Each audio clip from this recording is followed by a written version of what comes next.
Togo, vibrant hommage du ministre Gilbert Bawara, en mémoire de Patrick Laosson-Banku. Intégralité de son hommage publié le 28 novembre 2022 par Miadjo. Merci aux prêtres concélébrants, merci à la famille de Monsieur Patrick Laosson-Banku, merci à Monsieur Jean-Pierre Fabre, président de l'Alliance nationale pour le changement, ANC, et merci aux responsables de l'ANC, de me permettre cette petite incartade, de dire, à titre personnel et non en tant comme représentant du gouvernement ou au nom de celui-ci, un dernier mot pour toi, mon cher Patrick. Il n'est pas aisé, dans notre société togolaise, de se livrer à l'exercice auquel j'ai voulu et décidé de m'atteler en ces circonstances douloureuses, en portant publiquement témoignage de l'amitié et de la proximité qui me liait à Patrick. Nous avons bien trop souvent tendance à nous enfermer dans les certitudes de nos vérités, voire, parfois, à magnifier le mensonge, la duplicité et l'hypocrisie. Au moment où nous sommes en train de dire un dernier adieu à Patrick Laosson-Banku, arraché à notre affection, je tiens,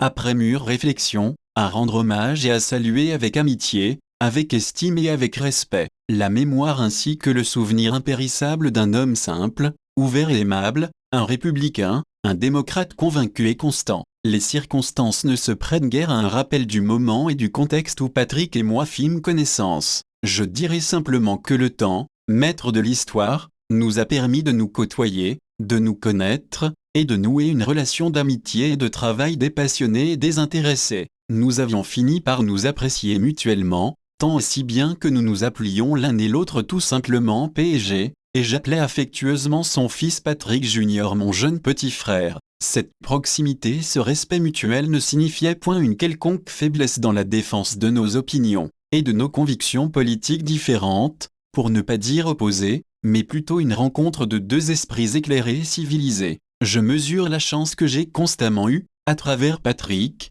d'avoir en face de moi un démocrate et un républicain convaincu, malgré les moments de tension extrême, malgré les combats et les luttes politiques âpres ardues, la courtoisie, le respect de l'adversaire politique, l'esprit de tolérance, la tempérance et la modération, ne quittaient presque jamais Patrick. En effet, quelle qu'ait été la complexité des situations et les enjeux, je savais, et il le savait aussi, que nous avions la possibilité à tout moment de nous parler, de nous voir, d'échanger, d'établir le constat de nos divergences et désaccords, sans pour autant que cela affecte durablement et irrémédiablement nos liens personnels. Cela peut paraître banal aux yeux de certains, mais je tiens à relever que Patrick n'a que très rarement affiché une attitude de désobligeance, de défiance, ou d'outrance, à l'égard de celles et ceux qui incarnent les institutions de la République et l'autorité de l'État. Mieux, tant que nous le pouvions, Patrick et moi œuvrions, au sein de nos familles politiques respectives, au maintien des fils du dialogue,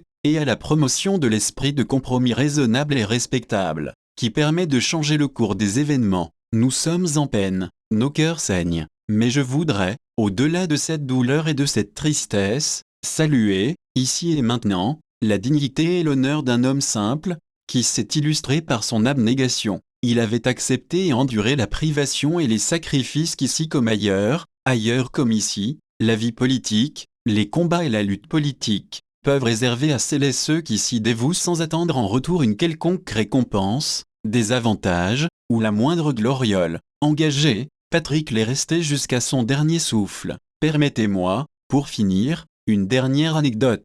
Les faits se déroulent un jour de 2013, alors que j'étais au le accent aigu rendre visite au président national de l'Union des forces de changement, UFC, pour des échanges sur divers sujets d'actualité d'alors. Celui-ci m'interpella au milieu d'une conversation en ces termes, qui me prirent au dépourvu. Alors monsieur le ministre Bawara, on me dit que vous n'aimez pas l'UFC, et même que vous nous torpillez au profit de l'ANC, en raison de votre proximité avec monsieur Patrick Laosson. Sur ces entrefaits, nous rigolâmes, mais les gens avaient déduit une impression, voire une conviction, qui se lisait d'ailleurs aisément dans le regard et le sourire de mon aîné. En réalité, monsieur Gilles Christ Olympio était un peu nostalgique et jaloux d'apprendre qu'une certaine proximité me liait à Patrick, pour lequel il semblait avoir gardé une estime et une affection certaines. Tel était Patrick, un homme sympathique, aimable et attachant. Même dans les chamailleries, les bouderies et les fâcheries, on avait du mal à s'en éloigner. Ces derniers temps, je veux dire depuis le 20 février 2020, mon grand frère et ami Patrick et moi, Nous n'avions cessé de nous chamailler cordialement sur la tournure des événements politiques consécutifs à la dernière élection présidentielle. Je ne cessais de le chahuter, en évoquant le mauvais génie et la mauvaise bonne inspiration, en tout cas à mon sens, qui avait conduit son parti, à l'issue du scrutin présidentiel, à produire un communiqué, et à adopter une attitude qui me paraissait, à tort ou à raison, être motivée par le souci de ne pas s'aliéner la frange radicale et intransigeante de l'opinion. Les relations cordiales et confiantes entre Patrick et moi ne doivent rien au hasard. Je savais l'estime que lui vouait le président fort. L'adversité politique, les combats, les oppositions et les luttes politiques ne doivent jamais nous enlever la part d'humanité et d'humanisme que chacun porte en lui, et qu'il faut laisser se manifester lorsque les circonstances l'exigent. Je ne serais pas honnête avec moi-même, si en rendant hommage à mon grand frère et ami Patrick, je passais sous silence ce que furent les récents instants de notre relation. Peut-être que le président fort m'en voudra, et sans doute que son humilité et son tempérament porté à la discrétion en souffriront. Mais comment ne pas rappeler ici la réaction spontanée et immédiate qui fut la sienne, lorsqu'il fut porté à son attention l'état de santé très préoccupant de Patrick, et qu'il décida de dépêcher au chevet du malade son médecin personnel, puis fit prendre des dispositions diligentes pour son évacuation, et sa prise en charge convenable hors du pays. Le 13 septembre dernier, lorsque je quitte Palimé à l'issue du séminaire gouvernemental pour rentrer à Lomé, c'est avec soulagement et plaisir que j'échange longuement au téléphone avec mon grand frère et ami Patrick, qui m'informe alors de son retour imminent au pays. Nous aurons encore la possibilité d'échanger quelques messages après son retour, et de nous promettre de nous retrouver dès qu'il se sentirait en meilleure forme. Dieu en a décidé autrement. Il a donné, il a repris. Cher Patrick, ton départ prématuré laisse un grand vide dans ta famille,